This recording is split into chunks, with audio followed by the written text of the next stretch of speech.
Mengenai mati syahid, disebutkan beberapa diantaranya adalah mati terbakar, tenggelam, terbentur, sakit di perut dan lain-lain. Apakah orang yang buruk akhlaknya ternyata akhir hidupnya berakhir tenggelam misalnya, apakah mutlak syahid? Karena saya pernah baca artikel juga tidak dianjurkan berdoa untuk berharap mati dalam keadaan seperti itu, karena ditakutkan belum bertaubat karena sifatnya itu sekejap atau dadakan dan proses kematiannya sangat menyakitkan. Ini sangat variatif pertanyaannya kalau menurut saya. Satu-satu saya akan jawab. Di sini pertanyaan pertama yang saya tangkap adalah, apakah mutlak orang yang mati tenggelam itu dihitung syahid walaupun tadinya buruk akhlaknya? Manusia tidak ada yang sempurna.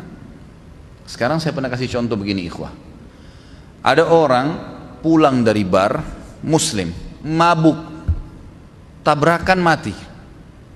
Pertanyaannya, saya pernah tanya kepada jemaah saya, apakah orang ini mati syahid? Muslim, keluar dari bar, mabuk, tabrakan. Apakah dia mati syahid? Jangan ragu jawab, mati syahid.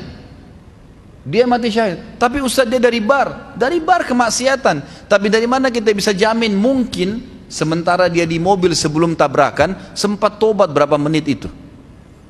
Berapa banyak orang yang begitu? Kan gitu. Mungkin dia tahu tobat itu hitungan menit ikhwah. Nah khawat sekalian, iya kan? Misal, ya Allah kenapa tadi saya lakukan, kenapa? Dia mungkin nangis terus tabrakan mati. Karena banyak orang yang mabuk setiap malam. Berapa banyak di Jakarta yang mabuk setiap malam tidak tabrakan tuh? Pulang tidur nggak apa-apa. Iya kan? Dari sekian banyak yang mabuk, berapa orang yang tabrakan? 1-2 orang. Memang jelas tuntunan syariat kita orang yang tabrakan mati syahid. Tetapi kata para ulama dipertemukan juga dengan keadaan hal-hal yang memang dalam agama bisa menolak syahadah itu. Seperti misalnya orang dalam keadaan kafir, orang itu munafik, lain. Tapi kalau cuma ahli maksiat, kan gitu, atau akhlaknya buruk, apalagi akhlak buruk ini dinilai secara individual.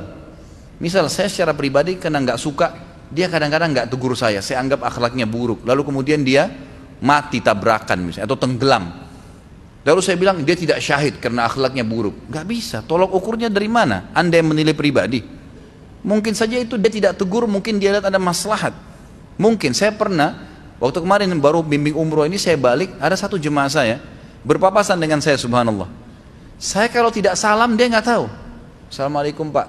Baru dia balik, ustadz, gitu. Baru dia balik. Berpapasan di Masjid Nabawi. Subhanallah, saya terus bertanya, kenapa ya bapak ini nanti saya tegur baru dia tegur. Ada apa sebenarnya?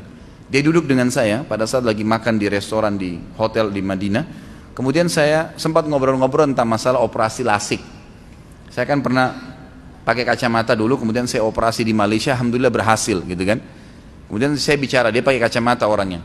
Setelah bicara masalah lasik, dia bilang akhirnya, Ustadz, saya ini kalau dari jarak dekat, apalagi kalau jauh nggak ngelihat orang. Coba bayangkan ya, jadi dia bukan tidak mau tegur, kita nggak boleh langsung suudzon dengan orang. Ternyata dia nggak lihat, dan saya memang tetap cuma bertanya, kenapa orang ini ya? Tapi tetap saya ramah, saya nggak ada masalah. Sampai Allah akhirnya berikan gambaran kepada saya, ternyata memang dia tidak lihat. Dia bilang, itu waktu Ustadz tegur saya di masjid. Kalau Ustadz nggak tegur, saya nggak dengar suaranya, saya nggak lihat. Padahal kalau kita lihat seperti orangnya normal gitu kan. Jadi subhanallah, dari mana tolok ukur buruk atau tidaknya orang ini? Kalau cuma dari kita pribadi dan hanya karena ada masalah individual itu tidak bisa jadi patokan, gitu kan? Kita lihat global perilaku orang itu. Global perilaku orang itu. Jadi Allah alam, yang saya tahu pertanyaan kalau orang tenggelam dikatakan apakah mutlak itu syahid? Iya saja.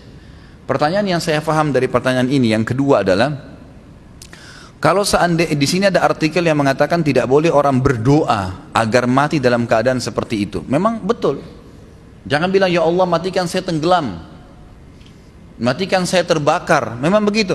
Tapi kita dianjurkan mengatakan ya Allah matikan saya syahid. Itu betul. Kata Nabi SAW dalam hadis sahih, man talaba syahadata bisidq ballagahu Allahu manazila syuhada wa in mata ala firashi.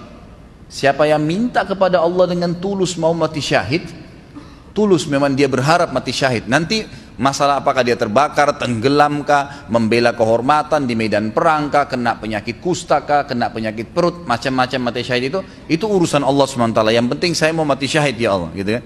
Kalau dia tulus minta, Allah akan berikan kepada dia kedudukan pahala nanti di surga, di akhirat. orang mati syahid walaupun dia mati di atas ranjangnya.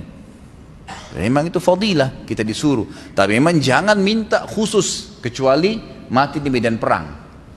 Kalau mati di medan perang memang itu sudah umum, gitu kan? Nabi SAW memotivasi sahabat untuk supaya mati di kancah peperangan, itu lain. Tapi kalau jenis ini syahadah yang lain ini, saya tahu ulama mengatakan sebaiknya jangan disebutkan, ya gitu. Misal minta agar mati kebakaran atau agar mati dalam kondisi tenggelam.